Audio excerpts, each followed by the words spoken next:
Money is a language we all use, shaping nearly every part of our lives. Yet, for many it feels indecipherable, like flying a plane after only seeing a picture. Financial literacy isn't just about numbers, it's a superpower that lets you make informed choices and avoid costly mistakes. With the right knowledge, you can unlock a life with fewer worries and more freedom. Understanding money isn't a talent, it's a skill you can learn at any age.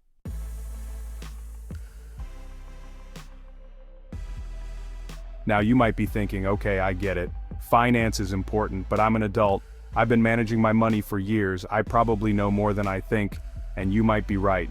You've paid bills, you've held a job, you've navigated the grocery store checkout. You have real-world experience. But here's a question that might make you pause. Are you smarter than a high schooler? Specifically, a high schooler who has recently taken a financial literacy class?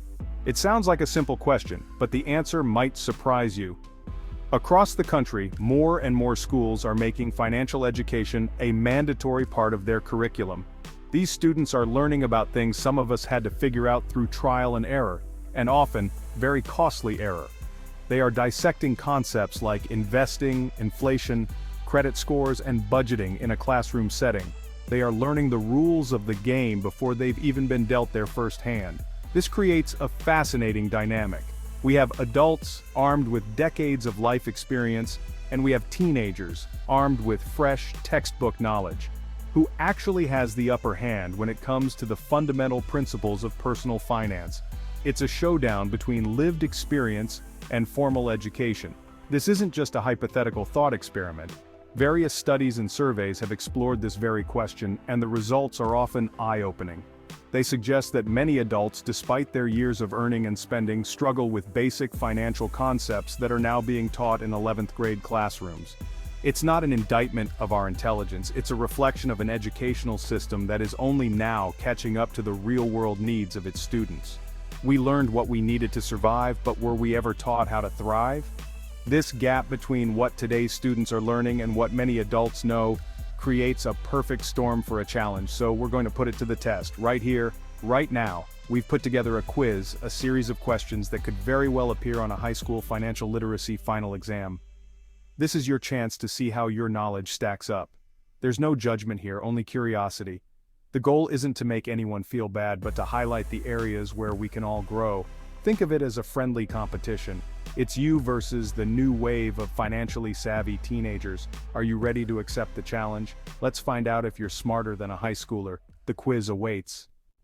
How confident are you in your financial knowledge?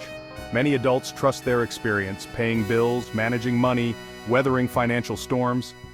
But experience doesn't always teach the why behind the what. Sometimes a student with fresh education knows the rules better than someone with years in the game. So, who really knows more? Let's find out. Surveys show a surprising generational gap in financial knowledge. Teens with financial education often outperform adults on topics like inflation and compound interest. The world has changed. Pensions replaced by 401(k)s, gig work, and digital investing. High schoolers are learning these new tools in class, while adults are learning on the fly. That difference in starting points explains the generational knowledge gap. Why does it matter if a high schooler knows more about Roth IRAs than an adult? The answer is yes, it matters a lot. Financial knowledge can mean the difference between security and stress, protecting you from debt and scams. A single lesson learned early can be worth hundreds of thousands over a lifetime, and when more people are financially literate, the whole economy grows stronger. Ready to test your knowledge? The quiz is next. Imagine you could choose $1 million now or a single penny that doubles every day for 30 days. The penny starts small, just cents after a week, but thanks to compounding, by day 30 it grows to over $10 million. Compounding is your money making money, and then that new money also making money. That's why starting early is key. The magic of compounding builds real wealth. Inflation is a silent thief, quietly eating away at your money's value. If you have $100 and inflation is 3%, next year your money will only buy what $97 can today. Your cash doesn't shrink, but what you can buy with it does. That's why it's crucial to invest, so your returns outpace inflation. Otherwise, you're losing money without even spending it. Ready for round 3? This one dives into the world of investing. Which is riskiest? a government bond, an S&P 500 mutual fund, or a single company's stock? The answer is C, a single company's stock. Putting all your money in one stock is like putting all your eggs in one basket. Diversification, spreading investments, reduces risk and is key to smart investing. Your credit score is a number that follows you for life. The most important factor, payment history, making up 35% of your score. Even one late payment can hurt for years. So, pay bills on time, every time. Other factors include how much debt you use, the length of your credit history, and your credit mix. Understanding your score helps you take control of your financial future.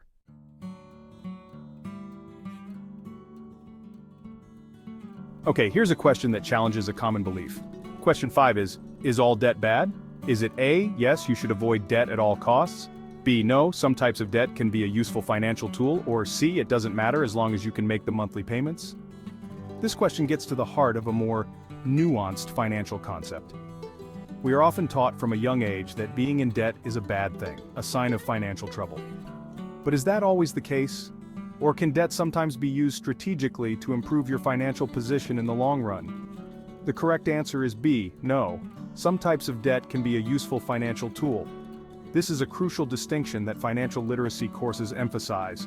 Not all debt is created equal. The key is to differentiate between good debt and bad debt.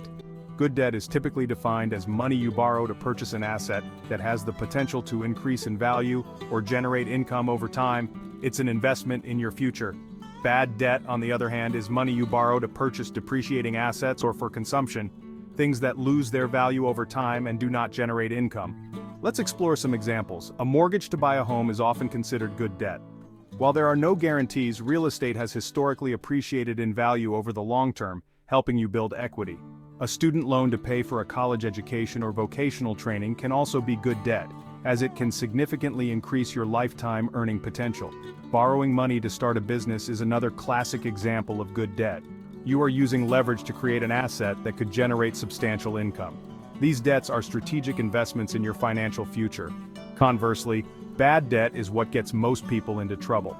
The most common example is high-interest credit card debt used to pay for things like vacations, expensive dinners, or designer clothes. These things provide immediate enjoyment, but have no lasting financial value. Once the experience is over, or the item is used, you are left with a high-interest balance that can take years to pay off, costing you far more than the original purchase price. A car loan can also be considered bad debt, as a new car depreciates in value the moment you drive it off the lot. Learning to tell the difference between debt that builds you up and debt that tears you down is a hallmark of financial maturity.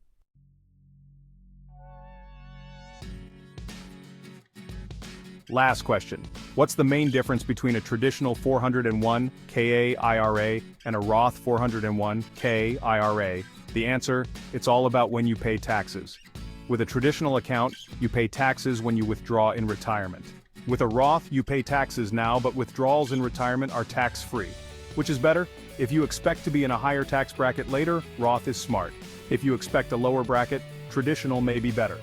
The key, start saving in either, don't skip out. Many employers offer both, so you can even split your contributions. Understanding this tax difference is crucial for maximizing your retirement savings.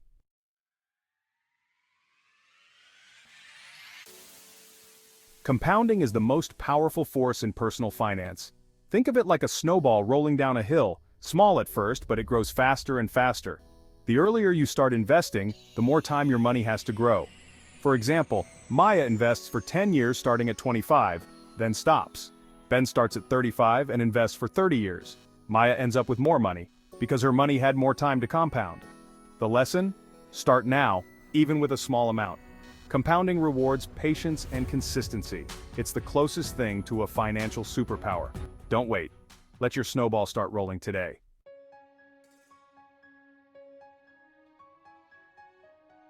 Compounding builds wealth, but inflation quietly erodes it. Over time, prices rise and your money buys less. Saving alone isn't enough. You need your money to grow faster than inflation. If your savings earn less than inflation, you're losing ground. That's why investing is essential for long-term goals. Cash is safe for emergencies, but a poor long-term plan. To protect your future, invest in assets that outpace inflation. It's not about risk, it's about staying ahead of the slow burn of inflation.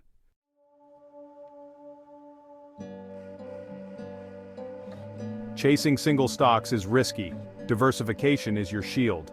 For every Amazon success story, there are countless failures like Enron or Blockbuster. Betting on one company is gambling with your future. Diversification means spreading your money across many companies, like with an S&P 500 fund. If one company fails, the others cushion the blow. You won't get rich overnight, but you'll avoid disaster. Consistent, diversified investing is the most reliable path to wealth. Replace the thrill of gambling with the confidence of a solid plan.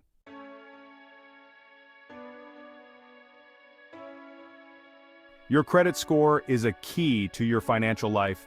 It determines the interest rates you pay on big purchases, like a house. For example, Chloe's excellent credit saves her over $100,000 on a mortgage compared to Liam's fair credit. That's real money, enough to change your life. Payment history and credit utilization are the biggest factors. Pay bills on time and keep balances low. Understanding your credit score gives you control and saves you money. Build good credit early. It opens doors and keeps life affordable. The quiz is over, but your score? It doesn't matter. This wasn't a test of intelligence. It was a way to shine a light on financial literacy. The real takeaway is that financial literacy is a skill, not an innate talent. Are you more informed than before? That's the win. Confidence comes from being informed, not from being a genius.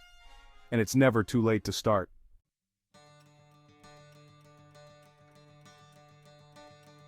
So, what's next? You've taken the quiz, you've reflected on the core concepts, and hopefully, you feel a renewed sense of motivation. The worst thing you can do now is close this page and fall back into old habits. Knowledge is only powerful when it is applied. Think of this moment as the starting line, not the finish line. Your financial education is not a single event. It's a lifelong journey of learning and adapting. The world of finance is constantly evolving, with new tools, new challenges, and new opportunities emerging all the time. The key is to cultivate a habit of curiosity and continuous learning. Don't be afraid of what you don't know. See it as an opportunity to grow. The first step on this journey doesn't have to be massive. You don't need to overhaul your entire financial life overnight. Start small. Pick one thing you learned today and take action on it. Maybe it's finally setting up automatic bill pay to protect your payment history. Perhaps it's opening a high-yield savings account for your emergency fund to at least try and keep pace with inflation. Or maybe it's logging into your employer's retirement plan portal to increase your contribution by just 1%. These small, manageable steps, when taken consistently, are what build a strong financial foundation over time. They are the first push of your compounding snowball. Fortunately, you don't have to go on this journey alone. We live in an age of unprecedented access to information. There are countless amazing resources available, many of them for free. You can listen to podcasts from financial experts while you commute. You can watch videos from creators who specialize in breaking down complex topics into simple animated explanations. There are books, blogs, and online courses that cater to every level of knowledge, from the absolute beginner to the seasoned investor. Organizations like the Consumer Financial Protection Bureau or the Financial Industry Regulatory Authority offer unbiased, reliable tools and information. Your local library is also a treasure trove of resources. Ultimately, taking control of your finances is one of the most profound forms of self-care. It's about reducing stress, creating choices, and building a future for yourself and your loved ones that is based on stability and security, not uncertainty and hope. The journey may seem daunting at first, but remember that every expert was once a beginner.